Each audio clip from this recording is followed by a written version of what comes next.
Hello, everyone, and welcome back to another Babbling Irons video with myself, Mike, and Sloth. And today is part 2 of the Declan Rice replacement series. This time, we're looking at the 8 role. As we mentioned many times before, we need 2 players to replace Declan Rice, one as the 6 and one as the 8. So these are going to be our top 5 replacements for Declan Rice in the number 8 position, with one or two of the names slightly more higher up, less attainable but more ambitious, and then sort of some kind of middle ground ones. And we'll end with a youngster that maybe many of you haven't probably heard of, and we'll also give you a bonus one which you've probably heard of before, but we'll tell you our reasoning as to why he wasn't included in this list. But to start with, it is a player that, especially Mike, you have absolutely adored for years now, and you're just hoping we make a move for, and that is Koopmeiners. Teun Koopmeiners. And I mean, just looking at the statistics here, he's a very all-rounded player. So talk to me about Koopmeiners with these statistics and what type of player he would be as that 8. I'll try and keep it succinct because I could probably talk about him for a whole video, and I'm pretty sure Slough would join me in the reverie over him. But I've been a big fan of him since AZ Alkmaar. I think the season where he then moved on, he scored 18 goals in that season from centre midfield. He is an incredible penalty taker, a phenomenal set piece taker. He has an eye from goal, coming from deep, doing the runs that Souček did. He essentially made his name off that in Holland. He's played more progressively in recent years. So since going to Atalanta, they've played him essentially behind the striker because of his vision and ability to play passes is so good. He's been played in that position because he will always create opportunities for strikers. He, like the key passes and everything, he's progressive passes. Essentially, the progressive play, he's been one of the most progressive midfielders in European football over the last 2 seasons since going to Atalanta. That is also heightened by Atalanta's play, but he's pretty much given the freedom to play where he needs to. And when some people go, well, he plays more forward, you're discounting the fact that he has played in his career as a centre-back, as part of a back 3 on the left-hand side when he was at AZ Alkmaar, played as a defensive midfielder, centre midfielder for Alkmaar as well, and has done so this season for Atalanta. Also, when he plays for Holland, playing against Frankie de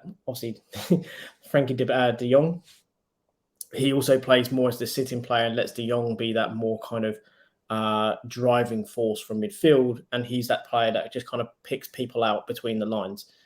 He is an incredible player that will allow you so much rotation in a midfield because everyone can move in and around him and he will find them. It's as simple as that. He is not a luxury player because you could look at defensive side and go, oh, they're low, but he doesn't necessarily kind of go to what he can actually do and how he actually plays. He has that, I guess, that more Carrick-esque element of playing as a defensive player if he's playing in midfield and looking to be in positions in which to make it difficult for the opposition and looking to intercept them, maybe being, a crunching tackler that you'd maybe assume or want in a more defensive-minded player, but a brilliant deep-line playmaker, can play off the strike if you need to.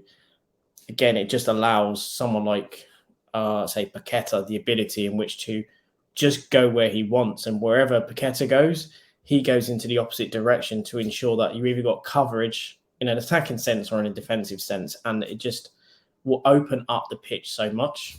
It's the one problem people might have is, 2 left footers in centre midfield is a problem, but no one seems to be worried when it's 2 right footers in a midfield. So for me, I think it would be a phenomenal signing and a statement signing if we were to go and get him. I mean, yeah, Koopmeiners is a player that looks like he would fit in perfectly into that 8 role with the stuff you've mentioned. I guess, Sloth, in your opinion on Koopmeiners, a lot of people talk about Thomas Souček obviously being that kind of 6/8 next to what was Declan Rice. So he would, in theory, be coming in to replace him in the starting 11 if we brought in a new 6, and obviously Paqueta would play as the kind of 8/10. Would that work for you? Would that still have the balance? Because people were maybe a little bit critical of Souček, but his defensive contributions are very good if you look at kind of the statistics. So is there a danger that we come a little bit too open in that midfield if he was to come in as an 8? No, just to put it succinctly, I think he is one of the things that I would label him in a way is sort of like a Dutch Mark Noble in terms of his work ethic. He's more than happy to play anywhere on the pitch. Will give you 100%, but he will actually work hard. He won't just kind of do the James Ward-Prowse thing. And I know people are probably going to go, whoa!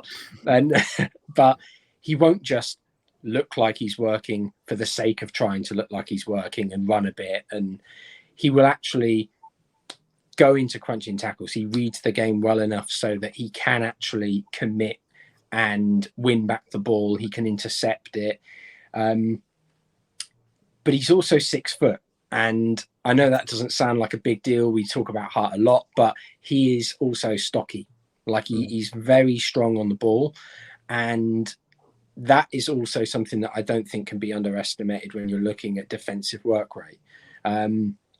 It's fine if you can win back the ball, but you've got to actually, keep it and then be able to shake someone off as well. I think he really gives you a lot of freedom because of his sort of happiness and application in a number of midfield roles.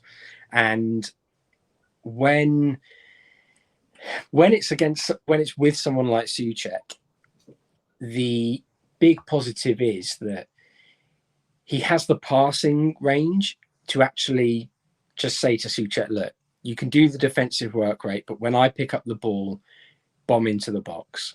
Absolutely get your head on the end of whatever I put into the box. And, that has been something that we've spoken about West Ham potentially lacking. Those runs into the box. I know Declan was kind of improving on adding those late runs into it. But let's face it, Souček is a totally different prospect in the air when you're looking to capitalize on that. And when we have players like Aguerd as well, who can also ping in a cross, ping in a ball, then it does add another element to your midfield. So I don't think you lose anything in terms of if your 3 was Paqueta, Souček and Koopmeiners. I just think that, unfortunately, one of those players we can do better than in centre mid. And I don't mean that disrespectfully. I mean, in kind of what Moyes was trying to do last season in terms of progressing to more of a possession-based team, control and dominate games a bit more, it didn't go particularly well at all, and he reverted back to what he knows best. Is there an argument that maybe replacing Souček at the same time as Declan Rice, in this summer transfer, could be the way for him to maybe get a little bit more control in that midfield, because we would then have maybe Paqueta and Koopmeiners, for example, with a new 6. Would that help us, maybe elevate our game, and potentially we'll be able to see a bit more of a flourish in that 4-3-3 with more of the ball? I think it massively helps us. I think that the chance to upgrade your midfield in such a way is huge. I know there'll be comparisons to when Tottenham sold Bale and they had that huge transfer window and no one really settled. But when you're looking at the quality that's available and the recruitment setup we now have, I think it's a very different kettle of fish. So one thing that I kind of hope is that I don't think Souček deserves to go out with such kind of the sort of belittling nature towards his style of play and him as a footballer. Like, don't get me wrong, he's not the best football player in the world, but I do think that if we could keep him, and this is just my opinion, I would much rather move on Downs and have an absolute wrecking ball to come on and have that in your ranks, have someone who knows the club, knows the setup. I know we've spoken a little bit about how Downs can help being a West Ham fan and loving the club, but I do think one of them is much more settled and, in my opinion, is a better player because they have goals at a higher level. They have proven that over seasons. Yeah, I think with the money we're going to have coming in, I think we have the opportunity now to bring in a 6 that obviously going to replace Rice, but we also have that chance to bring in a new 8 to play with Paqueta. I think that's the crucial thing. So I think the key thing there, though, is that we don't lose the quality that we have.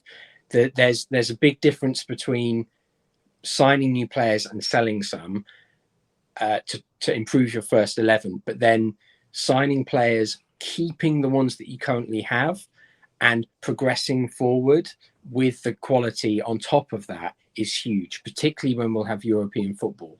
To rotate them in is if we have a good Europa League group, I know there's a lot of quality in the Europa League, but if we have a strong, a fairly good group for us, then you can utilize Souček in that. He will cause mayhem in those games because teams won't know how to deal with the height and the size that we have. But yeah, I think we will keep Souček. I just think this is a good opportunity for us to improve on Souček in that starting 11, because if we're losing, say, Rice, and people might be a bit, have some reservations about replacing Rice's quality as the 6, we've got a chance to massively improve on the 8 as well. So it would kind of take away the effect of losing Rice a little bit more. Even if we subsidise the 6, we're improving on the 8. So there'll be more of a balance in the midfield, and we might actually see better from it in the long term. So let's move on to kind of the next number 8 that could be coming in, that we would love to come in, that might be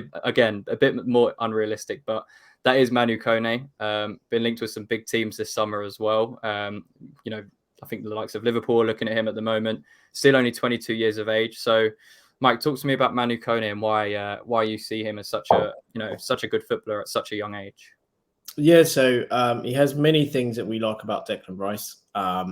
He's one of the most progressive ball carriers in Europe this season. He started off as a 6, again developed into more of an 8 since going to Gladbach, been given more freedom and license to kind of get forward. So again, he has that still defensively. He's got good level of pace. He isn't afraid about getting stuck in. Likes to carry the ball. Good with the ball at his feet. Intelligent passing. Does need to work on in terms of in and around the area to improve that kind of side of his game.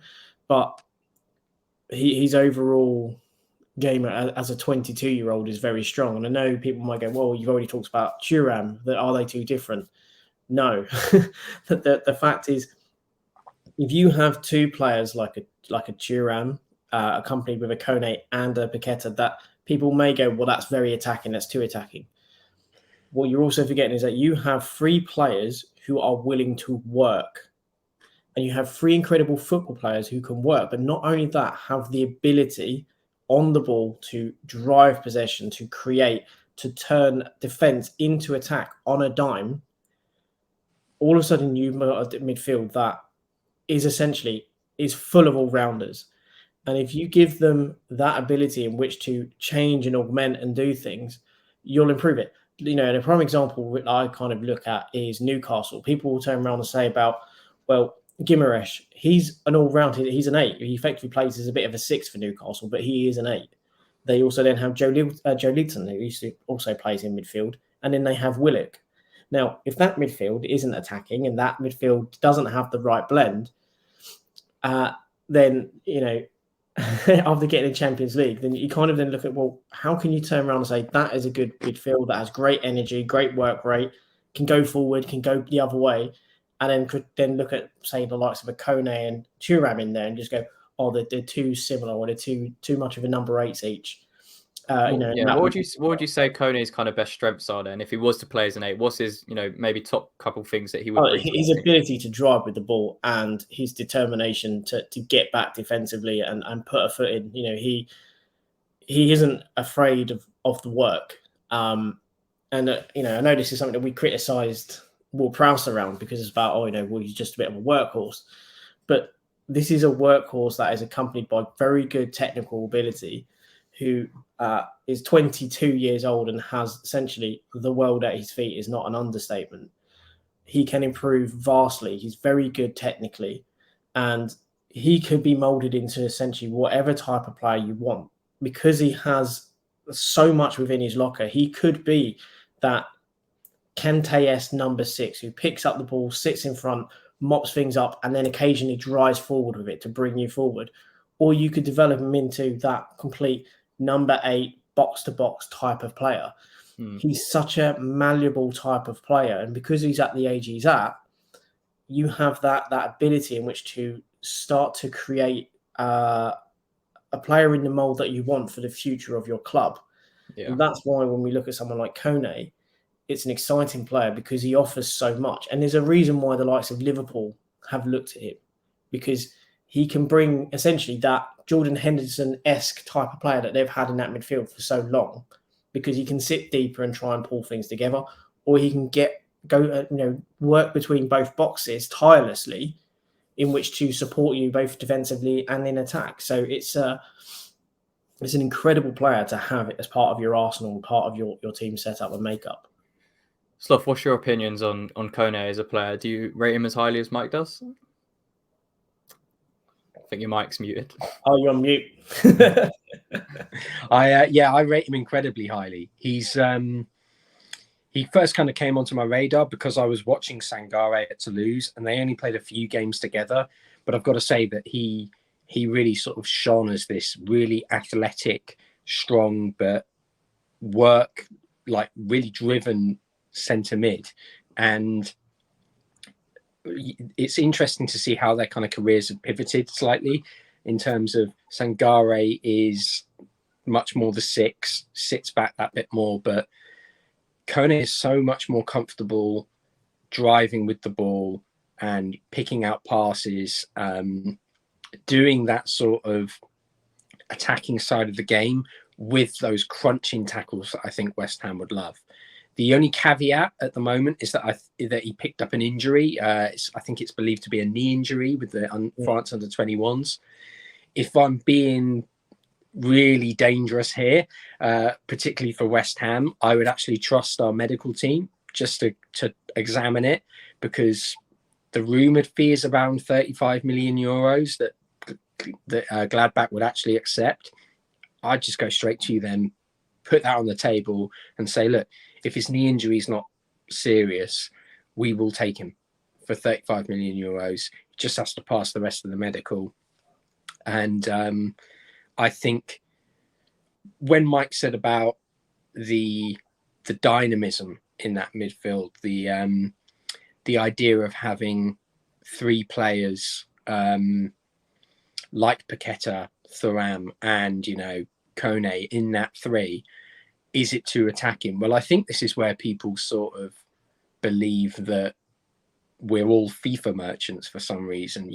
I think that's where that comes from, because their brains just can't comprehend that the players themselves actually have the intelligence to drop deeper. If they see someone like Paqueta making a move forward, then Thuram's going to go, I'll drop that bit deeper. Or he's going to think, I can get on the end of the ball in this situation. You're going to have teams that always kind of overcommit. That's what your centre backs are there for. And I do think that 3 is, in my opinion, that is the sort of top 4 level centre mid. It's fantastic ability. Essentially a team that will run over you. Yeah, exactly. They will run over you not only in attack but defensively, because even when you have a break, you have players that are, in Koné particularly and in Thuram, who are physically very strong.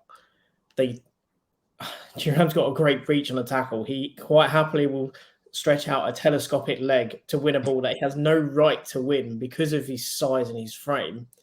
And again, if you coming into a physical one-on-one, he has made players look like men versus boys. There's a great clip of him, I believe it was in the friendly against Grenoa, where there's about 3-4 players who are trying to get the ball off him, and he makes them look like boys. If you watched it, you'd think he's playing literally against an under-18 team, when in actual fact he's playing against the first team in Spain, and I think he does a pirouette on the edge of the area, and then he just drives forward past 3 of them and just shrugs them off. And it's the kind of thing that you would always see, and again, very high level, and I'm not saying he is this, but it's when we used to watch, say, Yaya Touré, when he first came over, sometimes in those tighter spaces, maybe not always as good, but he could sometimes wriggle out.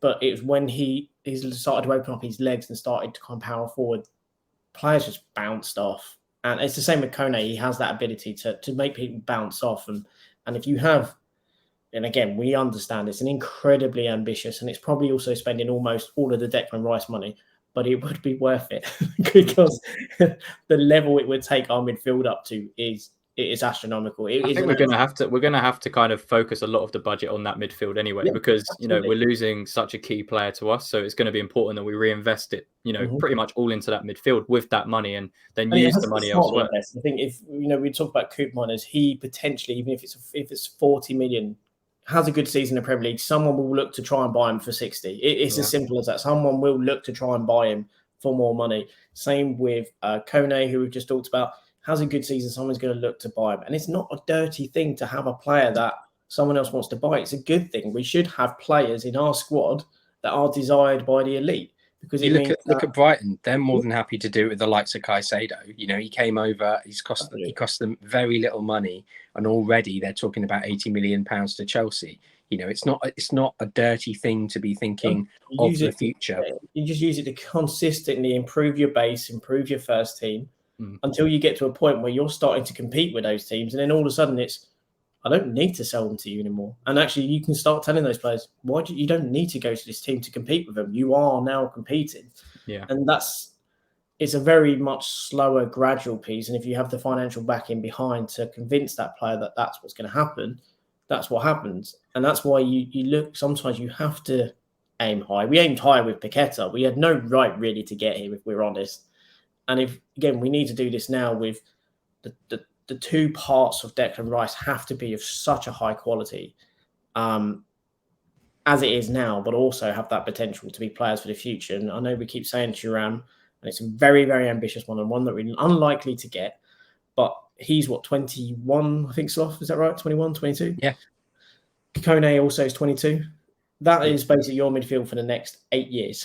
Arguably, all things go well, you have a midfield for the next 8 years, or at least within 2 to 3 years' time, you've got two players that are potentially £80 million each that you then reinvest back into the team. It's an insane idea for a team like West Ham to have that, but we are going to be in a point where the financial backing where we need to be overly ambitious for two midfielders and then go out and get another quality player. I think as well, if we look at the we'll mention the third player we're talking in a minute. I won't give too much away, but if you're looking at Koné and you're looking at Thuram to be those two main Rice replacements, I think you could get that third player as well, and it would take you to the Declan Rice fee. And that's 3 players you've added who will increase in value unless something catastrophic happens. They won't significantly drop in value, fingers crossed. And you won't lose that much money on. And we're talking about £105 million potentially that you're spending, but they can offer a massive return in the future.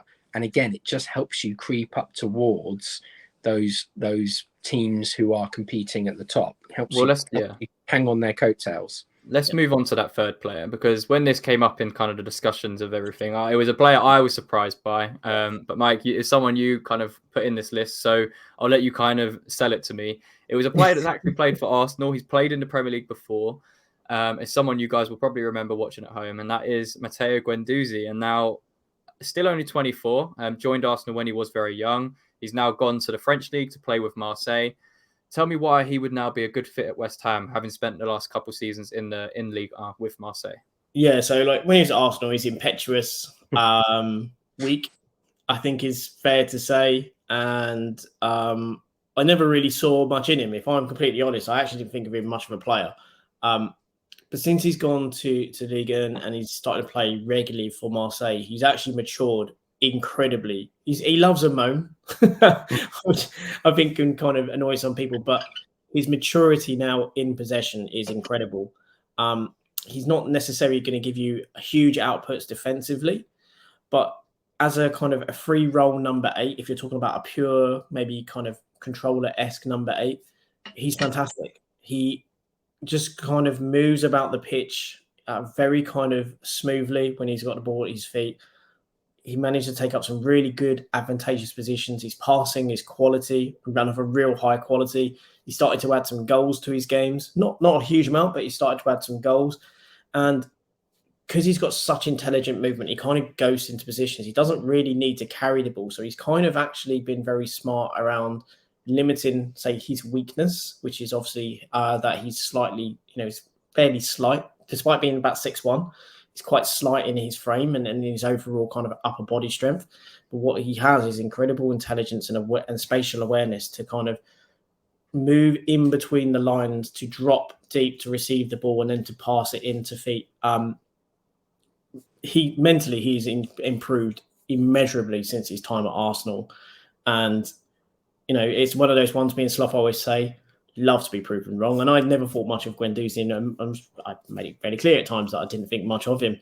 But I think when you look at him now as a player, it's kind of night and day for me as to the overall intelligence of his play and the overall quality in his play. Do you think that he would be able to transition back into the Premier League now? Because like you mentioned, it didn't really work out at Arsenal. You didn't think too much of him as a player. He has now developed, some years under his belt. He's now 24, same age as Declan Rice would be. Mm-hmm. So does he have that ability to now come back into the Premier League and, it's very cliche, but cope with like the physicality and the demands of a Premier League, because it is slightly different from the French league? It is, but again, just to take an example, player went out of the English league, came back, and then someone like Cesc Fabregas, again, very high bar, but again, this player who was in the Premier League, left it, only to come back after arguably flopping in a less physical league, which was La Liga, and then coming back. He also went to France, and I think came back to England as well. But it's his level of maturity now will ensure that he has learned a lot from his time, from the previous time he's in the Premier League. He will take what he's learned now as to, well, this is where I struggled last time. This is where I wasn't maybe getting the benefit of the doubt, or I wasn't achieving what I wanted to achieve last time round. And we'll take that. And as any good player, and he is quite a fiery player who doesn't like to lose or to kind of be on the wrong end, he'll probably take that as quite a motivation. As to his last time when he left, he was arguably a figure of fun for many, and that he'll probably use that as motivation to prove, no, I'm a much better player from when you last saw me, and I'm here to kind of make that point. I'd like to think that is within his mentality, because he, as I say, he's quite a fiery character, and I think he'll take that as a motivation and take what he's learned in the last few years playing with Marseille to essentially bring more to what he did last time in the Premier League. Slough, what's your opinions on Guendouzi and like the points that Mike's mentioned? Would that be a move that you would kind of favour? Because we saw in the stats there, defensively not amazing, good with the ball, like Mike mentioned. Is there a danger that we become again a little bit too open, and it's maybe a risk not worth taking, or are you kind of on board with this move? I do think he's a very talented player. Personally, I would be looking to put the money far more towards someone like Koné. I do think that he has that attitude that I do think West Ham have lacked for a while, which is that sort of, the bastardry, dark arts sort of thing. He's not afraid to pick up a card and make a cynical challenge because he can see that there's going to be a counter or a breakaway, something like that. And also he's petulant, as you said. So, he can have a scrap, and I think some fans will love it, some fans will hate it. It's one of those where if he plays for your club and he's doing well, you'll love him. If he plays against you, you'll hate him. But my issue with Guendouzi is that sort of attitude and application. I think it is a big challenge when, for me, I just don't see enough of him in terms of mental fortitude that suggests to me that he's really turned a corner. I think he's got a lot more minutes, which is what he always needed. But do I think he's really excelled in the areas of the game that he needed to? No. I think we also really need to be thinking about, strong players, physically strong players in the middle of the park. And Guendouzi's not that. Like, he will flop about if there's a bit of contact. And with that, I think it is a risk, because if he gives the ball away cheaply, then is rolling around on the ground and complaining to the referee or whatever it might be. There's risks there. That kind of counter what I said earlier about him being willing to make those silly fouls, but he will try and lure in those silly fouls, and if he doesn't win them, he'll throw a strop. So I think if we were going to bring him in, I think if we were going to bring in Guendouzi, it would have to be, we would have to make sure that the 6 coming in has that physical presence and has so we don't lose it. Because if we were to, it's very unlikely, but if we brought in someone like Lavia from Southampton, immediately we are losing a lot of physicality in that midfield, and I think we would see it. I think we would be very easy to play through. So I'm still unsure about Guendouzi.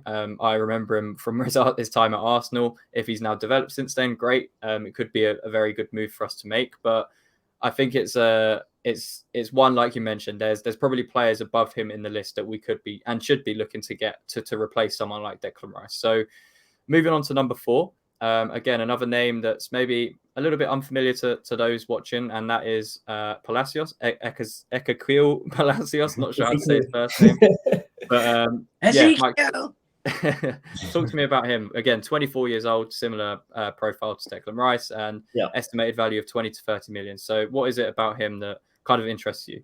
Yeah, I've liked Ezequiel Palacios since the days of River Plate, when he came through under Marcelo Gallardo, who's another person that I've really wanted to come to West Ham, but unfortunately he looks like, I think he's going to Marseille, annoyingly. But that means Marseille would be a good team to watch. But I digress.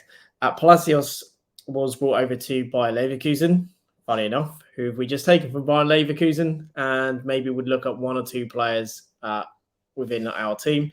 Also, if we're looking for a player to essentially be able to defend very well, to be very good in possession and controlled in possession, and also to offer us something in attack, Ezequiel Palacios is one of those players that, as you can see, and this is going to be a joke to one of the comments that I saw the other day, which made me chuckle. Respect the metrics, basically. But if you look at it, he's very strong all-round player. He will bring us so much in terms of with the ball at his feet.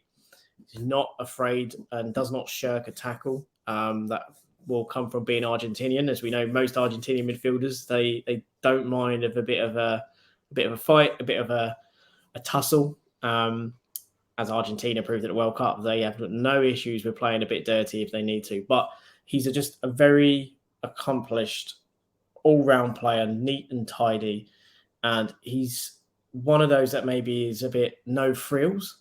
However, he will knit play together and will be able to bring the defense, link that to midfield, and midfield to the attack as well. He's one of those kinds that will just neat, tidy, doesn't really necessarily do anything special, but he's that one that be your unsung hero. But when you're thinking about how well you play, and you realise pretty much he's the metronome, so much will go through him.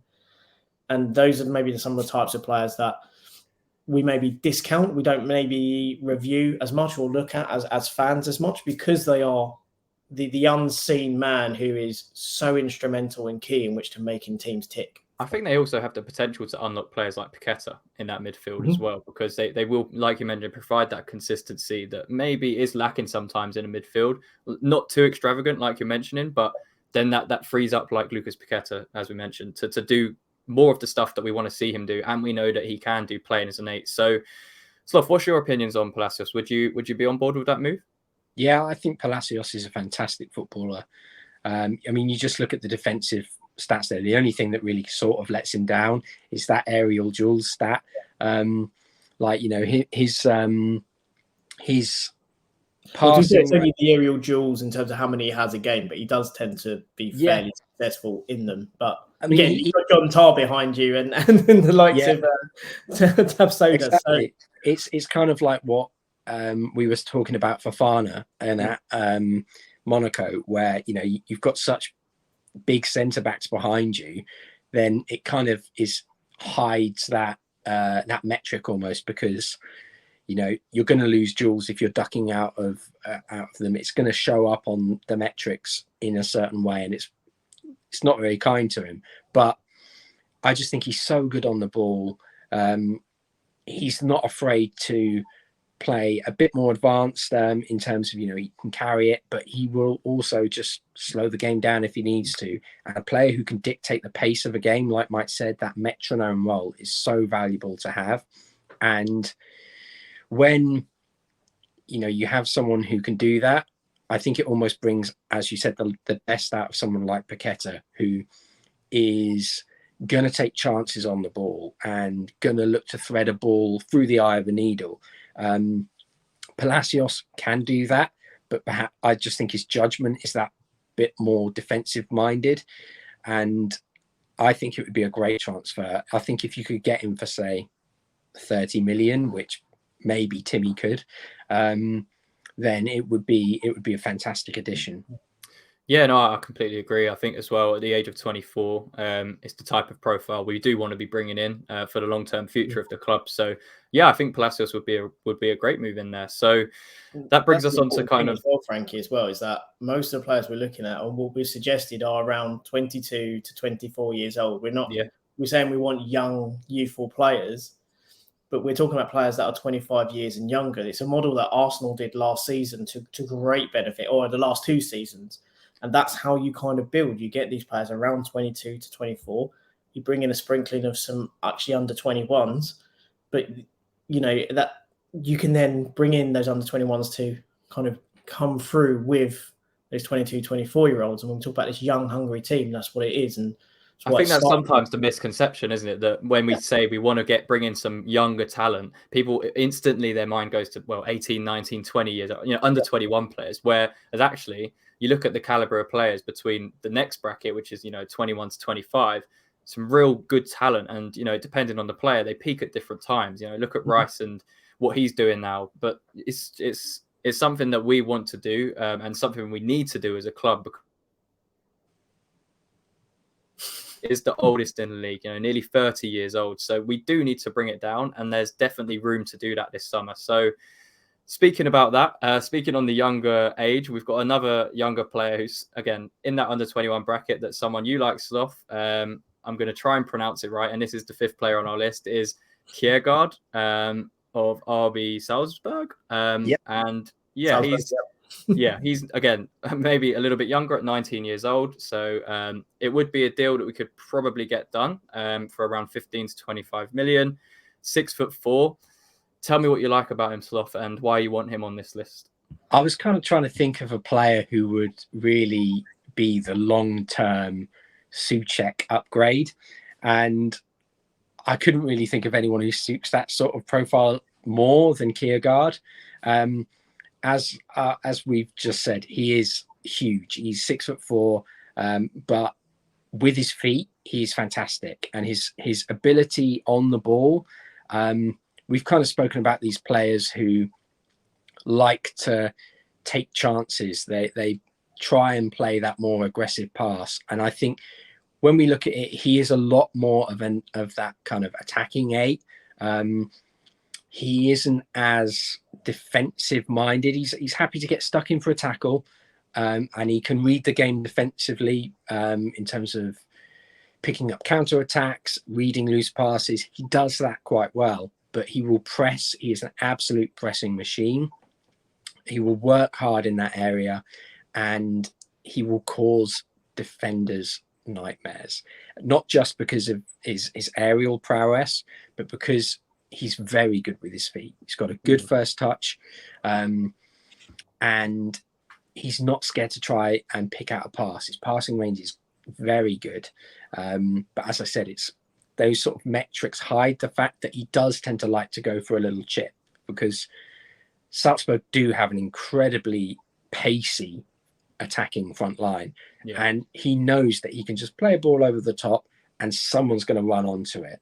So they don't always work out, particularly when teams in the Austrian league, which I know isn't one of those top sides, and Mike has very rightfully kind of adjusted the metrics for that. But it's, even though those Austrian and European sides, they do know how they're going to play, it's still so hard to try and counter that pace. And for someone like Bowen as well, I think he would be a really great outlet to have around.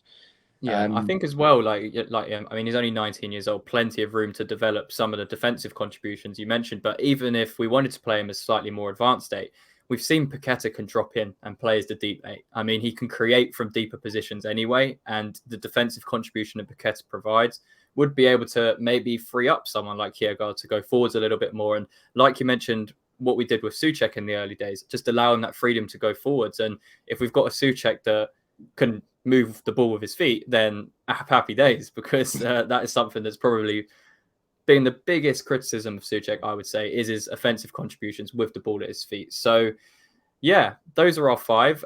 There was another one we had on here which didn't make the cut, which was Onana. He's someone we wanted to get last season. He was on our recruitment list last season, but he just went to Everton.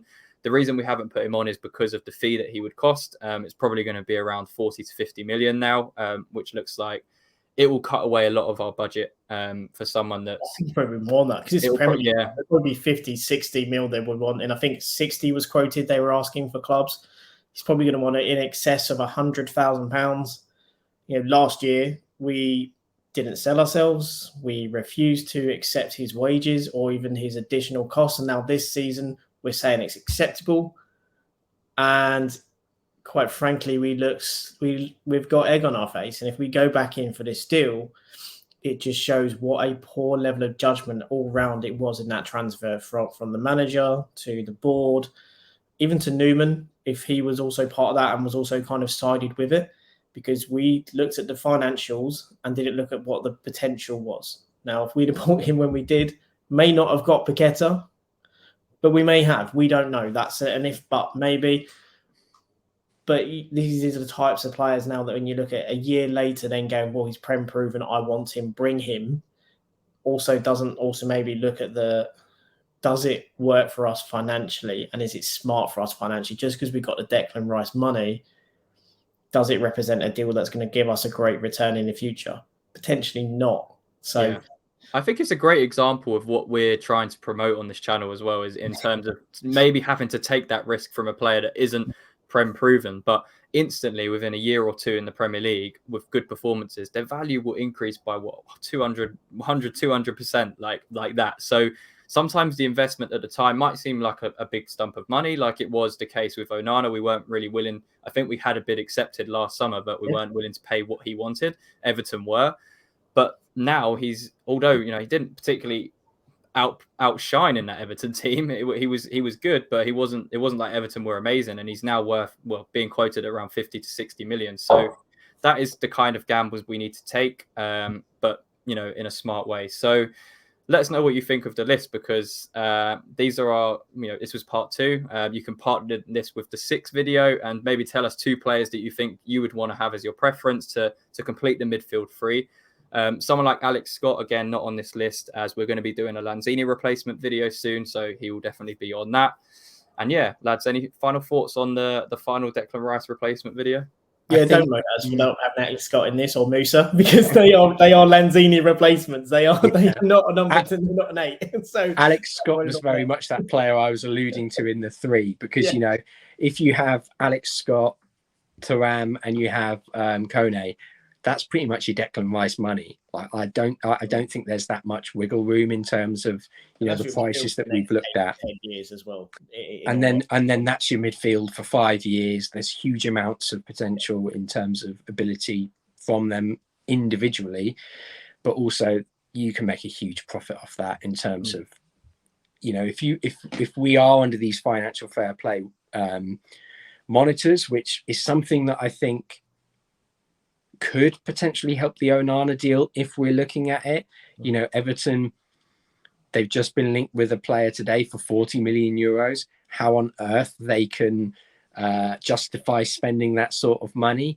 Well, to me, that would suggest that maybe they are looking at offloading players, and the longer we wait, the more desperate they might get. So yeah. Exactly. I think it's one to keep an eye on, that Onana one, because it's obviously a player Moyes likes, and I think he fits the profile very well of that Moyes midfield. So I think if a deal can be struck, we'll probably go in for it. But yeah, let us know in the comments what you think of our list and any of you know, any players that we haven't mentioned here who you'd be looking at to come in as that second part of the Rice replacements, playing as the 8. And yeah, we'll be back again with another video shortly, and the Lanzini video is coming soon, so stay tuned for that. Leave a like on the video, as always. Subscribe to the channel. We're closing in on 1,000 subscribers, which has been amazing. So thank you all for the support. And yeah, we're going to keep the content coming and giving you more insight with the data-driven stats, as the last comment on the previous video I mentioned. So yeah, that's going to be it for today. Yeah, the metric. Respect the metrics. But yeah, that's going to be all for today. And yeah, we'll see you on the next video. One thing for us left to say, and that is, come on, you Come on, you Irons.